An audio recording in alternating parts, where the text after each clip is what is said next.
Bueno, muy buenas tardes a todas las personas presentes. Yo soy Franco Romero y les doy la bienvenida al 29º Conversatorios para Homenajes de este año, en la cual tengo la oportunidad de ser moderador. Con respecto a estas conmemoraciones, el club las viene llevando a cabo todos los años, siendo el día sábado el seleccionado para llevar a cabo esta tarea en la cual se toman pensadores de las ideas liberales de todos los tiempos y homenajeamos sus ideas. Eh, Menciono también que pueden solicitar eh, un certificado de participación de esta charla, el cual es gratis para los socios y tiene un costo de 200 pesos para las demás personas. El certificado lo pueden solicitar rellenando un formulario que lo pueden pedir a través de las redes sociales del club. También recuerdo los beneficios que tienen los socios del club, como por ejemplo un 20% de descuento en los libros. El personaje a homenajear que nos convoca hoy en el día de la fecha es Jorge Luis Borges. ¿Quién era Jorge Luis Borges? Bueno, para esta tarea voy a ceder la palabra al señor Francisco Pacián, quien es licenciado en física y trabaja en Data Scientist, y que nos contará un poco de la vida de este famoso escritor. Francisco, muy buenas tardes. ¿Qué tal, Franco? Muchas ¿Cómo gracias estás? por la invitación. Agradezco también a los chicos que organizan los homenajes, a Paola que me invitó para esta edición. Bueno, para arrancar, lo que voy a hacer es comentar un poco sobre la biografía de Borges. ¿Sí? Me pareció algo interesante para atacar, para ver, para explorar. En realidad, conozco muy poco de Borges, así que me resultó también interesante meterme en esto. Entonces así lo puedo conocer un poco más y entender bien por qué hoy, bueno, es la persona que es, ¿no? Como muchos saben, sí, Borges fue escritor, pero antes para arrancar quiero hacer una breve introducción de lo que fue todo su pasado, ¿sí? Y para finalizar un escrito que él tiene sobre la opinión sobre los argentinos, que me pareció muy interesante para sumarlo. Bueno, como saben, es una figura destacada del país e incluso a nivel internacional es una de las grandes figuras de la lengua española perdón, de la literatura en lengua española del siglo XX. Borges, eh, su nombre completo es Jorge Francisco Isidoro Luis Borges. Él nació en Buenos Aires el 24 de agosto de 1899, dentro de poquito va a ser su aniversario. ¿Sí? Borges, curiosamente, procedía de una familia de próceres, por así llamarlo, que contribuyeron a la independencia de nuestro país. Entre ellos se encuentra el coronel Isidro Suárez, quien había guiado a sus tropas a la victoria de la mítica batalla de Junín. El abuelo, Francisco Borges, también había alcanzado el rango de coronel, pero fue su padre, Jorge Borges Haslam, quien rompió la tradición esta militar, digamos, y terminó siendo profesor de psicología, ¿sí? Y se casó con Leonor Acevedo Suárez. Y ellos estuvieron con Borges, tenían una hija, vivían con los abuelos también de Borges, y de esta manera Borges a lo largo de su infancia, él antes de aprender español, terminó aprendiendo inglés por influencias de Frances Haslam, que era la abuela materna, nacida en Northumberland. Si bien Borges tiene una mezcla de ascendencias de europeas, vamos a ir viendo cómo esto fue influyendo en él. ¿Sí? Además, estaba una institutriz británica que era quien lo criaba, entonces a lo largo de su infancia, junto con la hermana que se llama Nora, ellos fueron aprendiendo inglés, jugando, etcétera, Y más adelante, al poquito tiempo, fallece el abuelo materno de Borges en el año 1905, y en ese año le confiesa a su padre las ganas de ser escritor. Me parece interesante esta anécdota, ¿no? Porque él venía recolectando información, leyendo libros de diversos tipos, entre ellos la mayoría eran en inglés. Entonces eso me pareció algo muy, muy interesante, novedoso, que él a una edad tan temprana, en una época tan pasada, haya usado como lengua principal el inglés. Eh, Entre esos, cuando él seguía siendo muy, muy, muy pequeño, eh, armó un cuento, un breve cuento, ¿sí? Inspirado en un pasaje de El Quijote, ¿sí? Le llamaba La visera fatal. Eh, ¿Sí? Más adelante, él hace una traducción de un librito que se llama El Príncipe Feliz, cuya publicación al principio es atribuida al padre. ¿Sí? O sea, esto ya de nuevo es en el año 1905, cuando él apenas tenía 6 años. Luego, en el año entre el año 1908 y 1909, él recorre, ¿sí? La primaria. Él en realidad estaba siendo eh, instruido a través de la enseñanza primaria, la tuvo a través de esta institutriz inglesa que mencioné anteriormente, que se llamaba Miss Tink. Eh, Además, hace traducciones de algunos libros, que me pareció muy interesante también eso. Él gran parte de su vida hizo traducciones. Entre esos, tradujo El Príncipe Feliz de Oscar Wilde, muy conocido. También eh, de obras como las de Dickens, Kipling, Mark Twain, entre otras, ¿sí? Más adelante, unos años después, cuando inicia la Primera Guerra Mundial, es en el mismo año, en realidad en el 3 de febrero de 1914, la familia de Borges se muda a Europa, ¿sí? Eh, Se pasan por Lisboa, terminan un tiempo en París y luego se instalan en Ginebra, que por ahí para muchos conocidos saben que Borges ha pasado gran tiempo de su vida en Europa, y acá es una de las etapas en la que él vive ahí en Europa.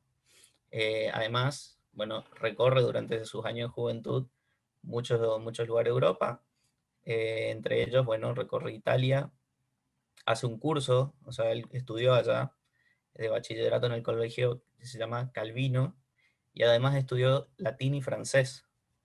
Y, y para colmo, aprendió alemán. Así que como pueden ver, él durante su infancia fue una persona muy inquieta, por así decirlo, aprendiendo lenguas, o sea, diferentes idiomas, leyendo diferentes autores. A lo largo también de su infancia se encuentra con lecturas como la de Los Miserables de Víctor Hugo, y toda esta etapa de él lo fueron construyendo, lo fueron armando a ser quien es hoy, y mostrar también su interés y su pasión por, eh, por ser escritor.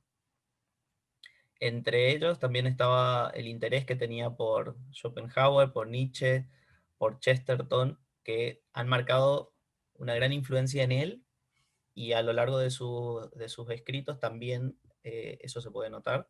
Realmente no he leído mucho, pero investigando un poco se ve que todas estas influencias que él tuvo durante su infancia fue lo que lo marcó a lo largo de su carrera como escritor. Además también, como mencioné antes, que hacía traducciones, entre ellos hizo una traducción de las de Virginia Woolf, y ¿cómo es? Eh, bueno, entre esos, después, un tiempo después, él vuelve a Argentina, ya más grande, para el año, perdón, el año 1921, él vuelve a Buenos Aires, en la cual funda una revista que se llama Prismas, y más tarde otra que se llama Proa. Y en esos años al poco tiempo, él hace su primer poesía, que se llama Fervor de Buenos Aires, en 1923. Bueno, es un periodo de él donde estaba trabajando en el mundo de las revistas, haciendo todo esto. Todavía no había hecho tantas publicaciones. Ya después del año 1925 empezó a publicar mucho más.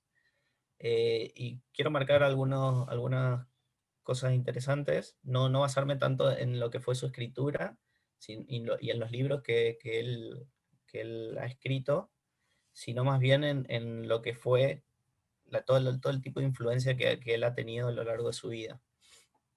En el año 1938 fallece su padre y ahí cambia lo que venía haciendo y termina trabajando como bibliotecario en las afueras de Buenos Aires.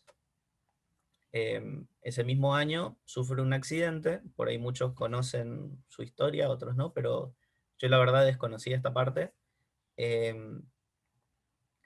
Bueno, en ese mismo año, en 1938, él sufre un accidente que le provoca una falta de visión, que es progresiva, que le ha costado bastante en su carrera, que incluso termina agudizando este problema de visión que tenía, pasando de poder ver algo a quedar casi prácticamente ciego. Y esto lo afecta a él a la hora de hacer sus escrituras, pero eh, logra, logra tener el apoyo de su familia para poder realizar estas escrituras. Me pareció interesante. Yo la verdad no estaba al tanto de que Borges había perdido la visión en parte de su vida. Se nota por ahí en las fotos y alguno ve que a veces tiene un problema, pero bueno, esto es un dato, me parece no menor a cómo él fue construyendo todo, ¿no? Ya en el año 1945, eh, muchos sabrán, se instala el peronismo en Argentina, ¿sí? Y su madre, Leonor, y su hermana Nora son detenidas por hacer declaraciones contra el nuevo régimen. Aparte de esto, acarrea muchos problemas para él, y poco tiempo después, Borges escribe o menciona algo sobre este hecho. Dice, una prisión valerosa cuando tantos hombres callábamos, ¿sí? Refiriéndose a su familia, por lo que, diciendo lo que ellos pensaban, terminaron presas. Eh, Además, Borges era abiertamente contrario a las ideas del peronismo, ¿sí? Que esto le costó el puesto de bibliotecario que tenía, y Juan Domingo Perón fue el que lo apartó y lo puso. Esto, la verdad que es una forma de rebajarlo, o por lo menos ese fue el intento. Lo pusieron de inspector de aves y conejos en los mercados. ¿Sí? Es una manera de rebajarlo, de mostrarle que era insignificante, pero él, a pesar de eso, se terminó el periodo de Perón y volvió a dar clases incluso en la universidad, así que después de esto él se levantó como si nada. Por ahí algunos recordarán algunas frases que tenía Borges sobre el peronismo. Entre ellas voy a citar dos. Los peronistas no son ni buenos ni malos, dice, son incorregibles. Y otra cosa que también está interesante es, mire, yo detesto a los comunistas, pero por lo menos tienen una teoría. Los peronistas, en cambio, son snobs. Claramente él tiene una tendencia muy marcada de odiar al peronismo, y ha tenido sus problemas y le ha costado también, como había mencionado, entre ellos un cargo. Pero bueno, en muchos casos ha tenido estas idas y vueltas, que por momentos uno ve que los peronistas lo toman como un héroe, otros momentos quieren olvidar que él siempre ha sido antiperonista. Menciono esto porque hay un dato curioso, ¿no? No sé si algunos notaron que en el centro, perdón, en el ex correo argentino, hoy el Centro Cultural Kirchner, hay una frase fuera de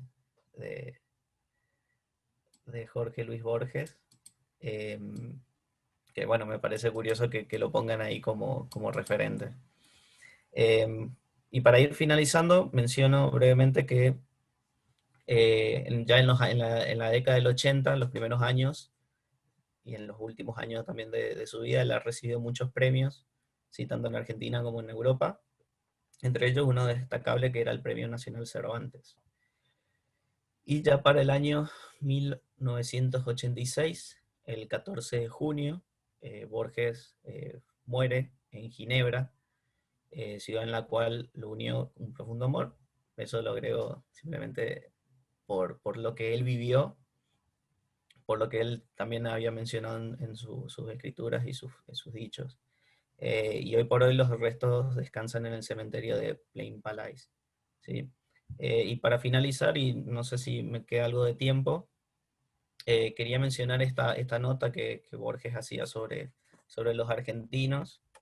Creo que mucho está fundado también en todo el conocimiento que él recolectó, viviendo en Argentina y viendo cómo cambió el mundo, incluso en Europa, donde realmente en los años en el que él estuvo eran años bélicos. Así que, bien, para arrancar, les comento esto. La fuente lo obtuve en una página, Gerald Ernest Lewald, Argentina, Análisis y Autoanálisis, del año 1969.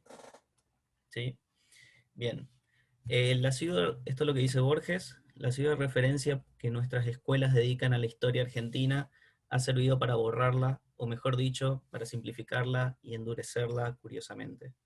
Las invasiones inglesas, la revolución de 1810, la guerra de la independencia, las otras guerras, la guerra sombra de la primera dictadura, las anteriores y ulteriores contiendas civiles y la conquista del desierto han dejado de ser hechos humanos.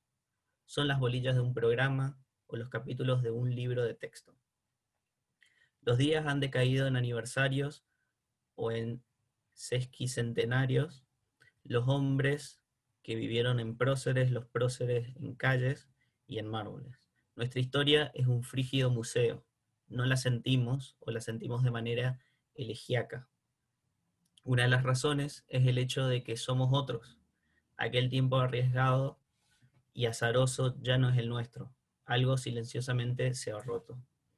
Hablar del argentino es hablar de un tipo genérico. Soy, a la manera inglesa, nominalista y descreo de los tipos genéricos. Aventuraré, sin embargo, alguna observación aproximativa con la convicción resignada de que centenares y aún miles de objeciones podrán alegarse en su contra.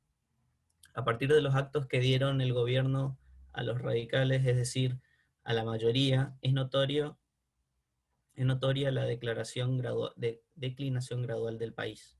Naturalmente es imposible precisar una fecha. Los relojes no marcan un instante en el que el azul se vuelve gris. El nadir lo marcó la dictadura. Cada 100 años, Buenos Aires engendra un dictador que de algún modo siempre es el mismo. Al cabo de un plazo variable, las provincias, conste que soy porteño, tienen que venir a salvarnos. En 1852 fue Entre Ríos, en 1955 Córdoba. La blandura rayana en complicidad que ahora nos define hizo que la obra de la revolución quedara inconclusa. Dos rasgos afligentes exhibe el argentino en nuestro tiempo. El primero es la penuria imaginativa. Las ciudades de nuestro territorio son modestos fragmentos de Buenos Aires. Desparramados en mitad de la pampa, el arquetipo viene a ser asimismo una costosa réplica de París o esporádicamente de Nueva York. La facultad imitativa es el complemento, o si se prefiere, el reverso de la escasa imaginación. Más grave que la falta de imaginación es la falta del sentido moral. Un americano, imbuido de tradición protestante, se preguntará en primer término si la acción que le proponen es justa. Un argentino, si es lucrativa. Se da también una suerte de picardía desinteresada. Ante un reglamento, nuestro hombre se pone a conjeturar de qué manera podría burlarlo. nos cuesta concebir la realidad de las relaciones impersonales. El Estado es impersonal, por consiguiente no debemos tratarlos con exceso de escrúpulos. Por consiguiente, el contrabando y la coima son operaciones que merecen el respeto y sin duda la envidia. Anoto sin alegría estas reflexiones, también sin ira, dada mi condición contemporánea, es inevitable que me parezca de algún modo a quienes denuncio. Esto fue el 23 de octubre de 1968. Bueno, fue lo que había dicho Borges, y con esto finalizo mi participación, y de nuevo agradezco a, a todos por estar acá, a Franco por introducirme, y a Paola también por sugerirme la participación. Bueno, Francisco, muchísimas gracias por esa pequeña introducción, la verdad muy buena, datos que desconocía de Borges. Y ahora, con el permiso de todos los presentes, voy a reproducir un video para poder entender de mejor manera las ideas de este tan famoso personaje. Los diarios, pero sin embargo está enterado de todo lo que pasa en la política porque opina sobre todo. Bueno, mis amigos me informan, pero yo no leo un diario en mi vida. Me di cuenta además que algo que dura un día no puede ser muy importante, ¿no? Y ellos mismos se llaman diarios, la Sciate ogni Esperanza, ¿no? Sí. Antes no se metía en política. No, ahora tampoco, no pertenezco a ningún partido. Pero sin embargo da duro cuando tiene que opinar sobre sí, pero algunas por cosas. razones éticas, no políticas. Cuando yo era joven, yo empecé siendo comunista, es el año 1918, claro, no, falta de idea universal, claro, la ausencia de fronteras, la amistad entre todos los hombres, y luego, no sé por qué, me hice radical, luego conservador, y ahora no pertenezco a ningún partido. Pero nunca peronista. Bueno, se supone que soy un caballero, que soy una persona decente, sí. O sea que sigue siendo tan acérrimo antiperonista. Yo pensaba por sus declaraciones que había perdonado un poco. No, perdonado no, pero olvidado sí. Es que el olvido es el único perdón y la única venganza, el único castigo también. Porque si yo me vengo, estoy pensando en el otro, es decir, de algún modo soy esclavo del otro. En cambio, si lo olvido, no. Como que yo creo que el perdón y la venganza son dos nombres distintos de una misma sustancia, que es el olvido, como usted dice, sí. Y uno se olvida fácilmente de lo malo. Pero en este caso, bueno, yo pienso que mi madre estuvo presa un año, mi hermana también, un sobrino mío, un año, no, un mes, estuvieron presos, bueno, y además no pienso en eso, pienso en el hecho de haber envilecido este país, además de haberlo saqueado. Sí. Usted sabe que hay escritores que cobran por las notas, y usted es una persona... Yo no sé cuánto va a pagarme usted realmente. Bueno, yo creo que no, que nada, no. Usted sabe que Silvina vamos a computar eso en cero, entonces. Sí, parece cero. Por supuesto. Bueno, sí, está bien, sí.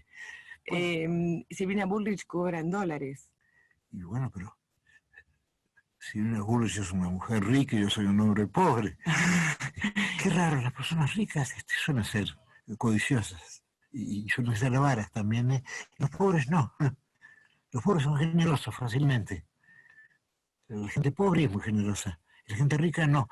Ahora, mi padre me decía que uno hereda con la fortuna las condiciones que han servido para hacer esa fortuna. Es decir, que la gente rica hereda la riqueza y las condiciones de codicia y de avaricia quizá que se necesitan. Es una maravilla. O sea, que no se puede ser rico sin robar a alguien. Y yo creo que sí, la propiedad es un robo, como decía Proudhon, claro. La propiedad es un robo. Claro.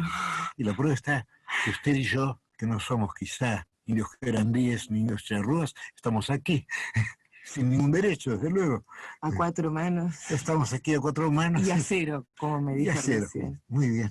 Muchas gracias. Muchas gracias. Bueno, luego de ese video pasaré a presentar a los otros dos oradores que nos acompañan hoy, quienes son Juana Niveiro, que es profesora de lengua y literatura, y el señor Carlos Hernández, que es director del Club de la Libertad.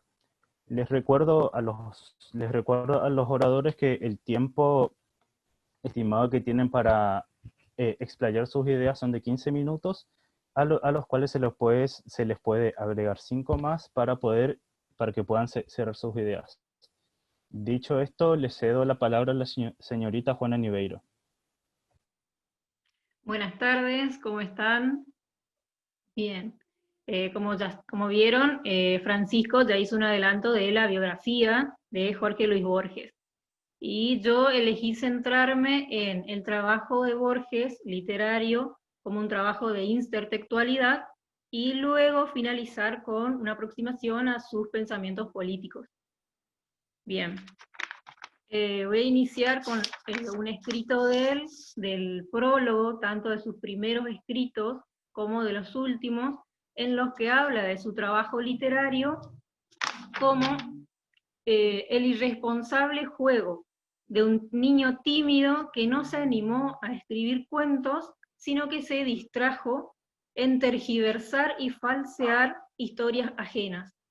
Ya desde este escrito de él nos insta a pensar y a creer que él, y conociendo toda la lectura que hizo durante toda su vida, porque creo que nadie tuvo una biblioteca como la que él tuvo, ¿sí? Todo el contenido que pudo absorber, toda la formación que tuvo de chico, que sabemos que a los 6 años hizo su primer escrito, que es un resumen de la mitología griega, en inglés, porque primero aprendió el inglés y luego el español, y en ese primer escrito ya se ve el rasgo del trabajo de intertextualidad. La intertextualidad es el hecho de que todo texto es absorción y transformación de una multiplicidad de otros textos, es decir, un texto escrito que me remite a otros textos, ¿sí? Siempre Borges hacía explícita esta relación. Cuando escribía decía, explicitaba que se basaba en otros escritos, ¿sí? Escribe ficciones que se van a inscribir en el ámbito universal de lo intertextual, y esta afiliación él la acredita, la declara, no así tanto su trabajo de escritor. ¿Cómo se puede observar ese trabajo de intertextualidad? Ya desde los títulos, desde los prólogos, desde la trama de los cuentos, ¿sí? Siempre relaciona sus textos con autores del pasado, con la filosofía, ¿sí? Con erudiciones enciclopédicas. Por ejemplo, cuando hace su primer lanzamiento de Historia Universal de la Infamia, donde va a hablar de manera ficticia de personajes que seguramente él sabía, conocía, pero que les da otros detalles que él inventa, que él crea. Por ejemplo, el espantoso redentor Lázaro Morel.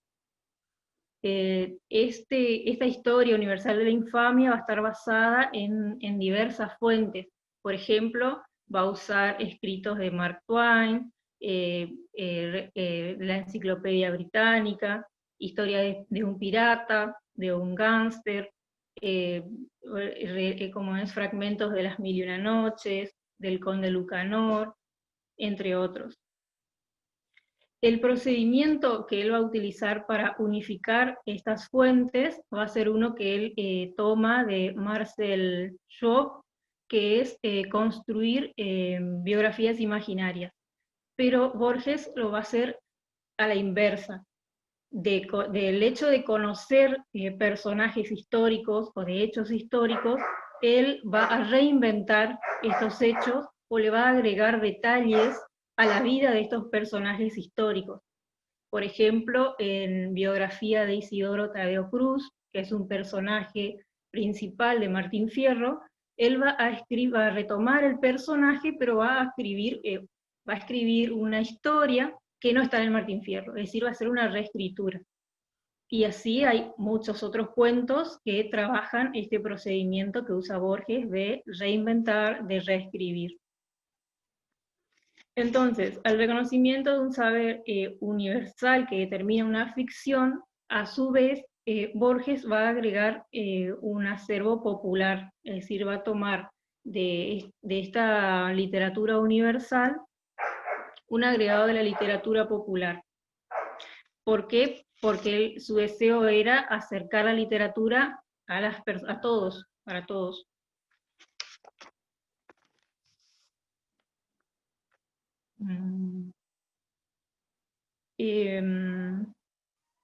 Otra característica del trabajo de Borges era esa particularidad de aunar, de relacionar la literatura universal con la literatura popular, con todo el conocimiento y el saber enciclopédico que él poseía, y con su tarea de escritor, de inventar, es decir, el trabajo de la invención. Muchos se preguntaban cómo hacía para, en un cuento de pocas páginas, explayar tanto contenido, tantas referencias. Entonces utilizaba, él mismo decía, un abuso de procedimientos, como hacer enumeraciones dispares, reducir la vida entera de un hombre a 2 o 3 escenas, o ir repitiendo acciones o movimientos específicos de los personajes que sean contundentes y que queden grabados en el lector. Entonces la narrativa de Borges nos deja imágenes patentes de ciertos hechos, utilizando también una descripción de los entornos físicos, psicológicos y emocionales de los personajes. Él dice que los hilos de un relato se entrelazan de vez en cuando y forman una imagen en la trama, y que de vez en cuando los personajes van a adoptar una actitud entre ellos o hacia la naturaleza, y eso va a quedar grabado en una ilustración. Por ejemplo, cuando retoma el hecho de nombrar a Crusoe, que retrocede ante la huella de un pie, o a Aquiles clamando contra los troyanos, o Ulises doblando el arco, son como momentos claves, culminantes dentro del relato, que quedan grabados en uno. Y finalizando esta parte de intertextualidad, retomo una frase que dice la Real Academia sobre los textos de Borges, donde dice: narración es una narración y exposición verdadera de acontecimientos pasados y cosas memorables, pero también es fábula y cuento. ¿Por qué? Porque el hecho de transmitir esas imágenes que quedan grabadas.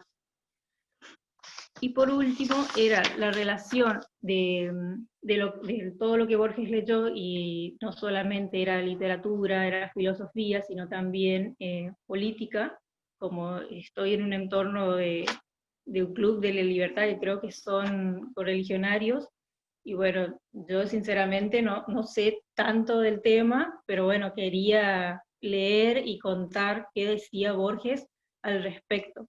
Y leyendo, conocí que era un discípulo asiduo y lector asiduo a Herbert Spencer, leyendo sobre él, que es un filósofo británico, y que postuló ciertas teorías y leyes basándose en el darwinismo social, donde decía que la ley era es decir, sobrevive el más apto, aunque eso cause guerras, diferencias raciales o no. También Spencer hablaba del progreso, que eso le importaba mucho a Borges. Decía que el progreso es un proceso de diferenciación independiente, es decir, y lograr la independencia del control voluntario que dirige la evolución. También otro concepto que a Borges le interesaba mucho es el del individualismo, la necesidad de limitar el poder de los gobernantes y potenciar el desarrollo individual y autónomo de cada miembro de la sociedad. Hablaba de que el progreso surge de la adaptación de un ciudadano libre en una sociedad fluida y cambiante. Eso me llamó mucho la atención. Después la doctrina de la libertad, donde dice que la libertad acaba la de uno, donde comienza la del otro, y que también fue un pionero de la psicología, ya que decía que para conocer la mente humana había que analizar la manera en que ésta se forja, en la que ésta se forma, ¿sí? Y sobre todo cómo evoluciona el sistema nervioso. Me imagino yo la persona de Borges leyendo a este hombre, ¿sí? Eso me gustó mucho. Y las frases que Borges dice luego de esto con respecto a la política, después de que, por ejemplo, cuando vivió en Suiza, que él preguntaba en Suiza quién era el presidente, y sus compañeros suizos le miraban como diciéndole qué tiene que ver un presidente, como que él ahí recién tiene la idea de que el gobierno no es tan importante en relación al individuo. Entonces él decía, un mínimo Estado, un máximo individuo. Esa es una anécdota que a él lo forja en sus ideales, ¿sí? En que él veía que el individuo que trabaja para el Estado no recibe lo que debiera. Decía, uno no tiene que ser esclavo, no tiene que trabajar para el Estado. Y es como, para mí son ideas muy nuevas porque no lo había leído a Borges desde este punto, solo desde lo literario. Él decía que la excesiva presencia del Estado como ente burocrático oprime al ser humano individual. Su ideal era un mínimo Estado, un máximo individuo. Y él lo que había experimentado y vivido en Suiza es que había visto un Estado muy eficiente, pero precisamente porque era un Estado invisible. Borges, luego de leer a Spencer, se declara como anarquista spenceriano. Admiraba la obra de este filósofo, El hombre contra el Estado, pero la obra en sí, más que de anarquismo, se trata de liberalismo clásico. Esto también estuve investigando porque no sabía. Dice que es una crítica a los liberales, o Whigs británicos, que tras ganar una serie de batallas legislativas contra el establecimiento monarquista, militarista, religioso, conservador, habían traicionado la esencia liberal al usar el poder del Estado para imponer sus políticas progresistas. Borges estaba en desacuerdo con que el hombre trabaje, como dijo él, para el Estado, creyendo que éste lo retribuye en algo. Veía en este trabajo el fortalecimiento del Estado, del incremento a costa del ciudadano, que para él era un retroceso de la especie humana. En cuanto a esto, después él lo traduce, lo escribe en un cuento que se llama Utopía de un hombre que está cansado, donde el personaje Eudoro Acevedo aprende que luego de cierto tiempo la política cae en desuso, los políticos también, y que es ahí cuando aprenden trabajos honestos, decía, o ya sea el de cómico o el de curandero, pero es como que ahí se ve recién el trabajo de un hombre digno. Entonces él, finalizando, dice que los políticos no deberían ser personajes públicos y porque le inspiraban desconfianza. ¿Por qué? Porque decía que el político estaba acostumbrado a mentir, a sonreír, a sobornar, a robar, y que tenía que estar fingiendo, que tenía que simular cortesía, someterse a engaños y a engañar, y bueno, que no le inspiraba por eso ninguna confianza. Buenas tardes a todos, muchas gracias por estar para hablar de Jorge Luis Borges. Como ustedes saben, el Club de la Libertad recuerda en sus homenajes, en estos conversatorios, a distintos pensadores que han aportado a la idea liberal. Con Borges ocurre algo extraordinario. Tenemos probablemente uno de los autores más prolíficos y más discutidos en la República Argentina. Valorado en muchos lugares del mundo y relegado en otros, en algunos criticado por ser muy complejo, en otros criticado por ser extranjerizante. Sin embargo, disculpen la autorreferencia, pero el primer libro que leí fue Ficciones. Me trajo mi padre un ejemplar de regalo, estaba en la adolescencia encerrado con sarampión, una enfermedad que ya no trae este tipo de inconvenientes, eran 2 semanas, y eso me tenía que ayudar a soportar la quietud forzosa que se recomendaba en esa época. La verdad es que lo leí de un tirón, admirado, porque ese libro no se parecía nada a lo que hubiese conocido hasta ese momento.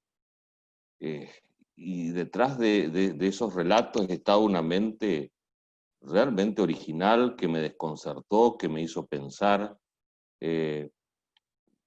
Para hacer un relato en castellano era muy sintético, con adjetivos precisos. Algunos lingüistas estiman que eso se debe a lo que mencionaron Francisco, eh, eh, a lo que mencionó Francisco, de haber aprendido primero el idioma inglés, que es mucho más sintético en este aspecto. Después, al ir leyendo otras obras, pude avanzar un poco en entender, y me parece que Ficciones, el Aleph, son libros relativamente sencillos de leer, pero que en ellos hay que reflexionar mucho.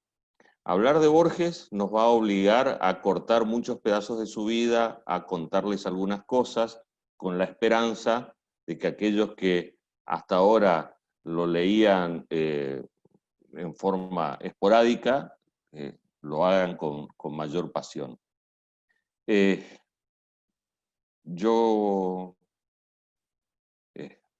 Y también vamos a ver durante todo este tiempo que citarlo textualmente, así que me van a permitir leer algunas cosas. Ahora me gustaría proyectar un poco para hablar de la faz política de Borges, uno de sus últimos poemas, este poema de los conjurados, en donde él realiza una descripción de lo que considera un mundo ideal, que en lo personal me emocionó muchísimo cuando lo leí. Esto se publicó en 1985, y dice que un grupo de hombres están conspirando, han tomado la extraña resolución de ser razonables, han resuelto olvidar sus diferencias y acentuar sus afinidades. Es probablemente el objetivo que nos guía en el Club de la Libertad. Discutimos, tratamos de opinar, de debatir y encontrar nuestras afinidades. Es parte del ideario liberal. Siempre hay una idea mejor que puede rebatir a la anterior, pero esas afinidades son necesarias para vivir. También esto nos hace entrar al Borges anarquista, un Borges que no cree en las naciones separadas por fronteras, sino cree en un mundo en el que todos los seres humanos vivimos sin organizaciones estatales obligatorias. Dice, en el centro de Europa, en las tierras altas de Europa, crece una torre de razón y de firme fe. Los cantones ahora son 22, el de Ginebra, el último, es una de mis patrias, el lugar donde está enterrado Borges, donde pidió ser enterrado. Mañana serán todo el planeta. ¿Acaso lo que digo no es verdadero? Ojalá sea profético.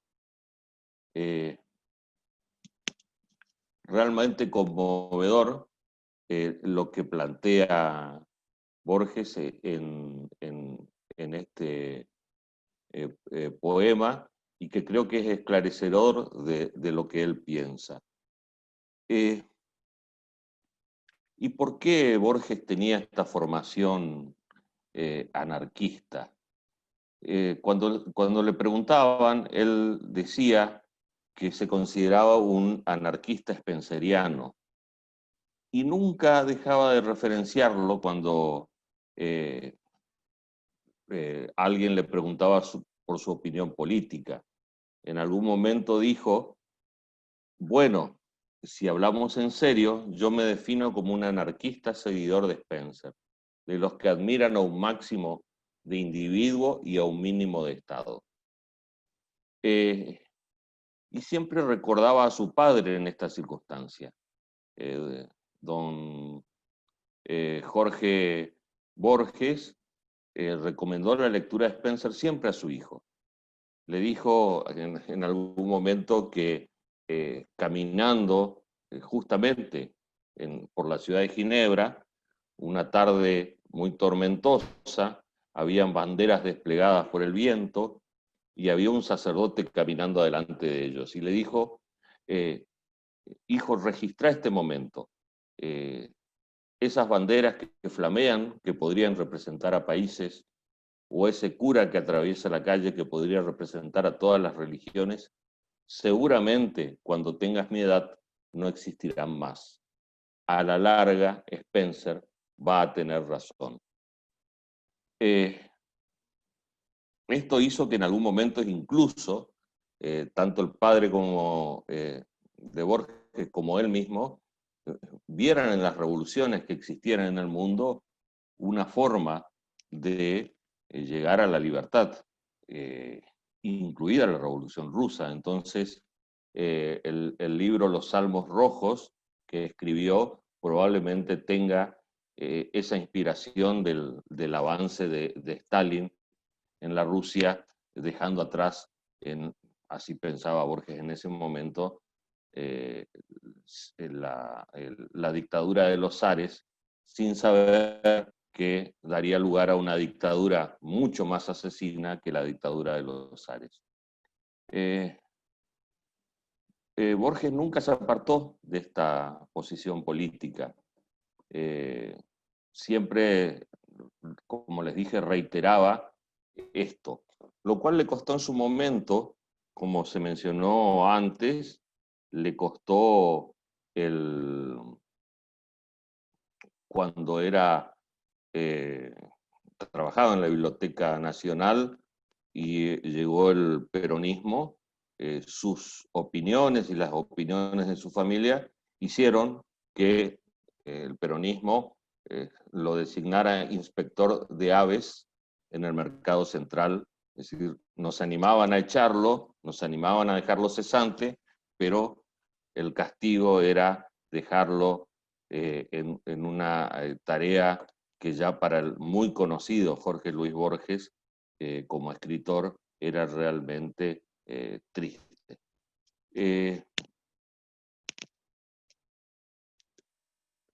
Hablar de Borges siempre es hablar de muchas anécdotas. Él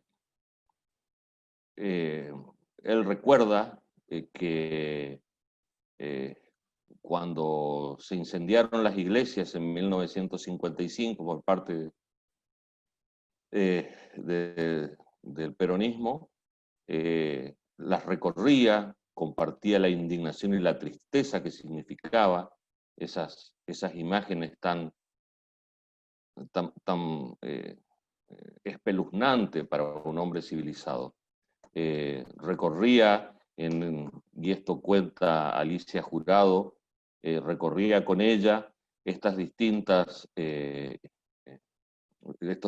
lugares y miraba los destrozos que parecían, decía Borges, pilas de cadáveres en un campo de batalla.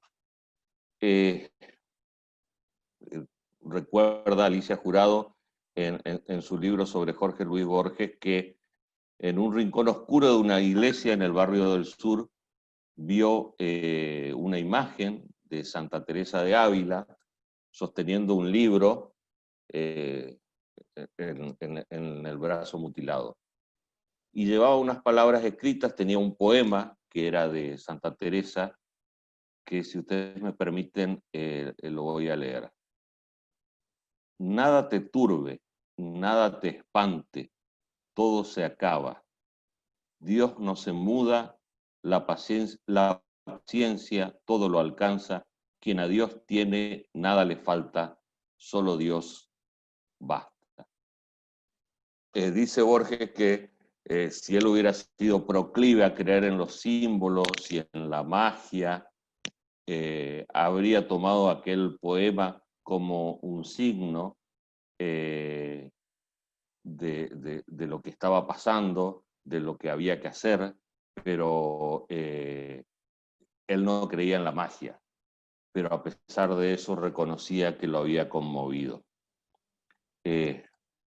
Durante la época peronista no había intelectuales ni escritores que fueran peronistas, salvo 2 o 3 que decía Borges, no quería acordarse de sus nombres.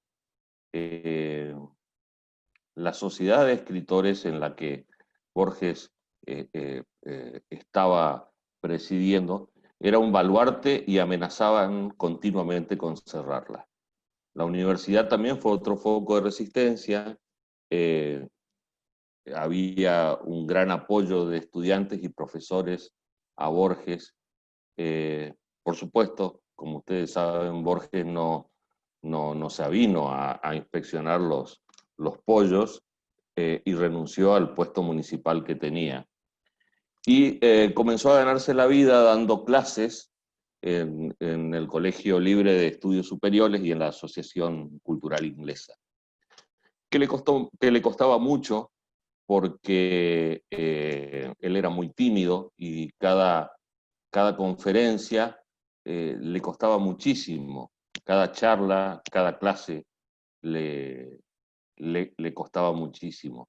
Él era extraordinariamente reservado y las veces que hablaba le costaba sacar ese complejo y sutil sentido del humor que tenía, pero que tenía cuando escribía. Cuando hablaba le costaba muchísimo más tenerlo.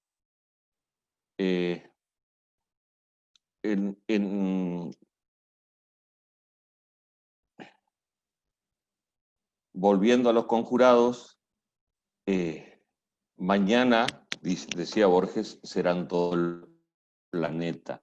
Y aquí está el mensaje del padre, que le decía que las ideas de la libertad, las ideas de que el ser humano se autocontrolaría sin necesidad de un Estado que regule las relaciones humanas, iban a imponerse. Borges vivía desapegado del mundo político muchísimas veces, no leía los diarios, escuchamos recién y vimos el video en el que se vanagloriaba de decir que no hay nada más antiguo que leer un diario. Sin embargo, se informaba por los hechos cotidianos conversando con sus amigos.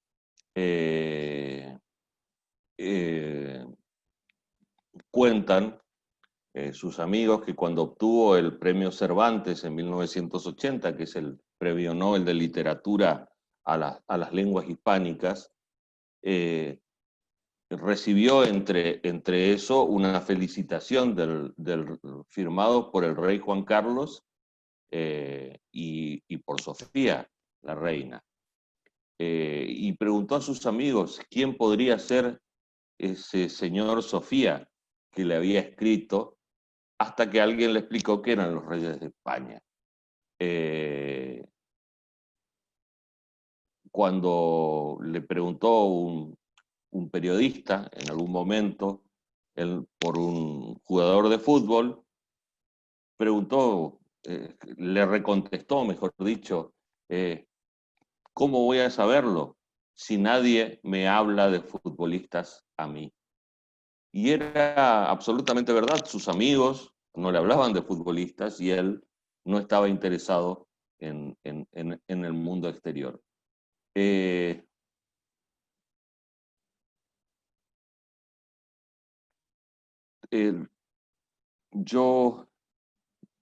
A mí, creo que muchas de las frases que habitualmente escuchamos de Borges están relacionadas con la forma en que él se defendía de ese mundo que pretendía muchísimo más de él.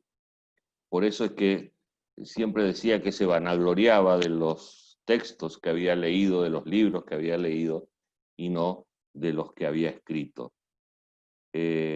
Voy a ver si puedo proyectar esto que me interesa compartir con ustedes. Esto está tomado de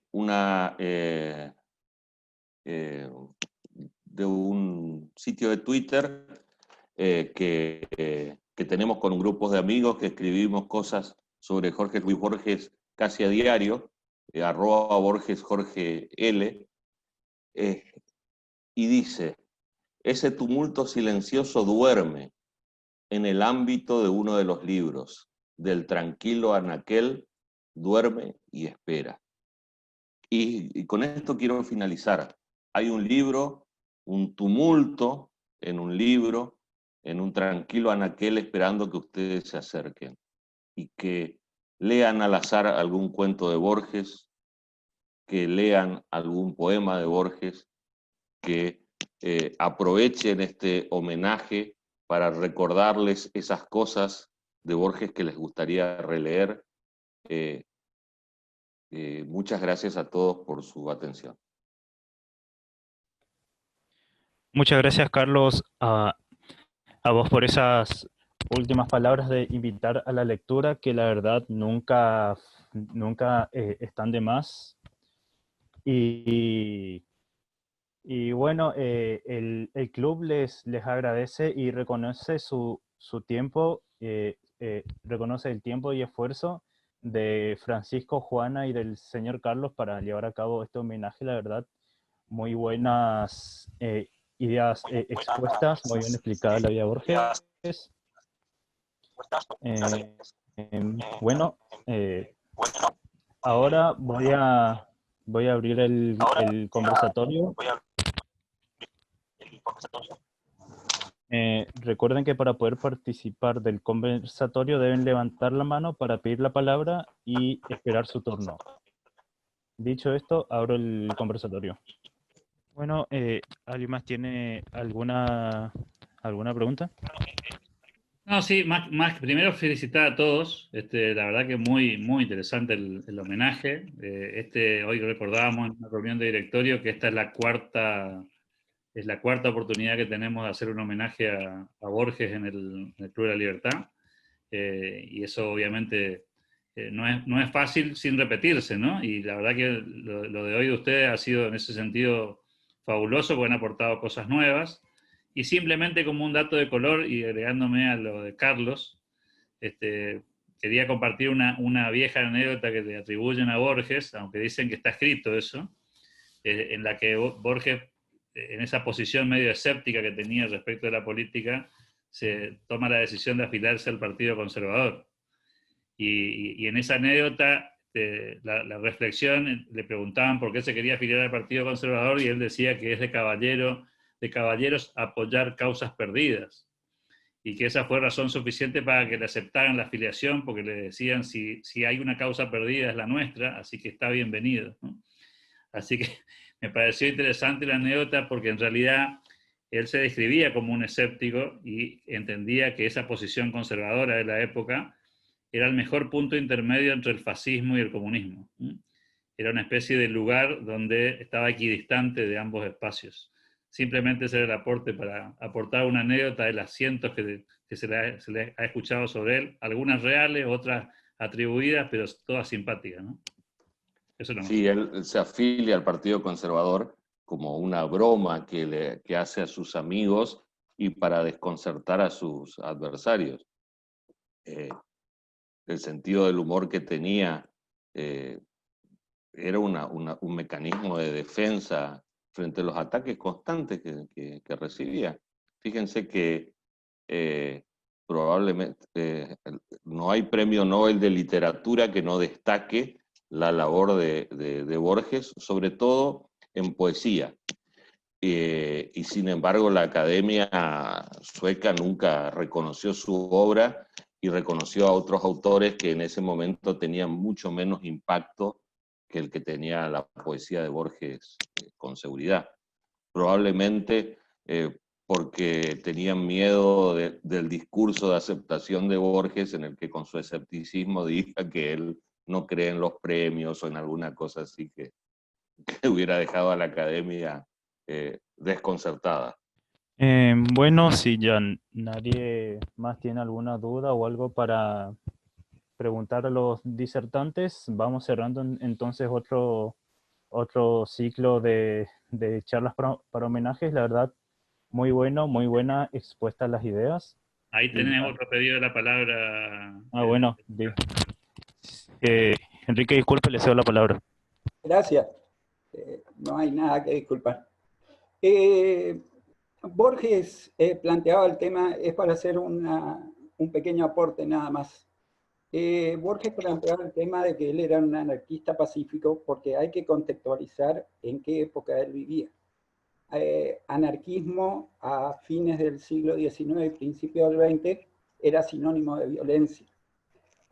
Borges, si lo tenemos que contextualizar hoy realmente, por las ideas en las que él creía, hoy Borges no sería un anarquista, sería un libertario, porque las ideas de Spencer se hicieron carne en este siglo en autores como Popper, Hayek, Nozick o el mismo Mises. Entonces no había un desconocimiento del Estado, una falta de gobierno en un estado de desorden, como diría la palabra, significaría o se interpretaba en su época la palabra anarquista. Más bien lo que Borges, coincidiendo con Martín Krause, lo que Borges se hallaba más cerca de la acracia como sistema político. Nada que ver con la democracia. Acracia. Porque él siempre, lo que él defendía era la libertad del individuo por sobre todo otro sistema o forma de regulación. Y acracia es simplemente, no es falta de gobierno, no es falta de leyes, sino que eso nos lleva a un gobierno mucho más complicado, quizás el gobierno más exigente que existe en el mundo, que es el autogobierno, porque uno dicta sus leyes y uno es el encargado de cumplirlas. Ese era el pensamiento político de Borges encarnado en el día de hoy. Sí, además hay que sumarle a eso, Enrique, el concepto que se mencionó acá de que era un darwinista social, Spencer, y como tal creía en la evolución del ser humano en forma pacífica, al contrario de otros pensadores que compartían pensamiento con él, pero que creían en un cambio violento, en un cambio que implicaba violencia. Entonces, Spencer creía que la sociedad era un organismo con vida propia que crecía, y mientras crecía iba aprendiendo a vivir, y entonces la asimilación sociológica del ser humano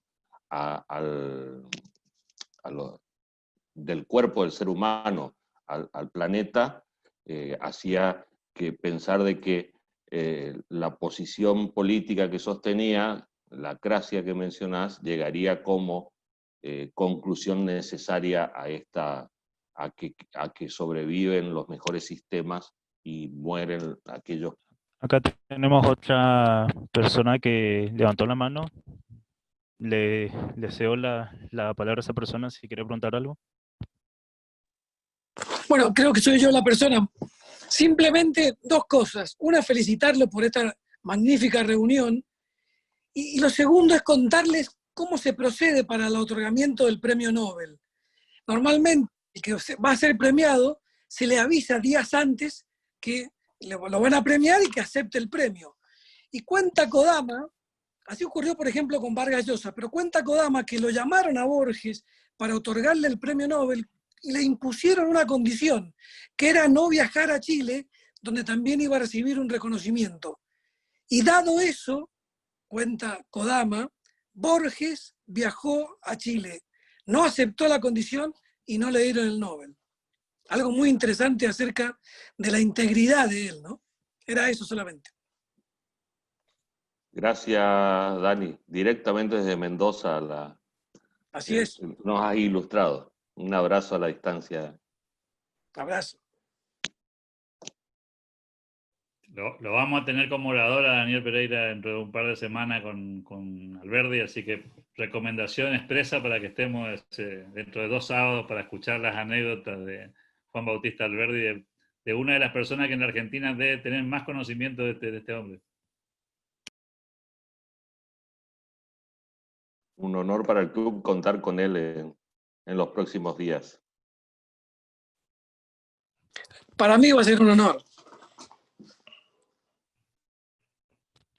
Bueno, si no hay nadie más interesado en preguntar, ahora sí damos por... disculpe, señor...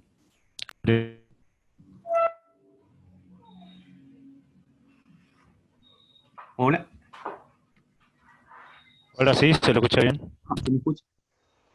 No, quería comentar una última anécdota como contó Alberto hoy, que lo leí hace poco nomás, que Borges, bueno, era ateo, o sea, no creía en Dios, decía, y que según Bioy Casares, ¿no es cierto?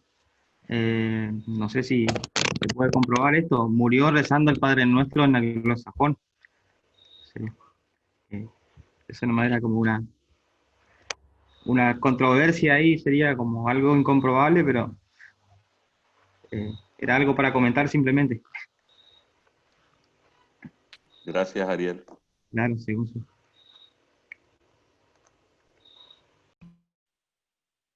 Bueno, si ya nadie más tiene alguna anécdota o pregunta, vamos cerrando entonces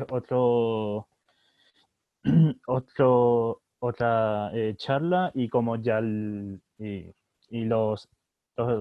estamos invitando a que también sean presentes en el homenaje la próxima semana, donde se tratará a John Locke por esta misma plataforma a las 18 horas. Si nadie tiene más que decir, muchísimas gracias a los disertantes por exponer sus ideas, y a las personas que estuvieron presentes y a las que participaron preguntando, contando anécdotas. Que tengan muy buenas tardes.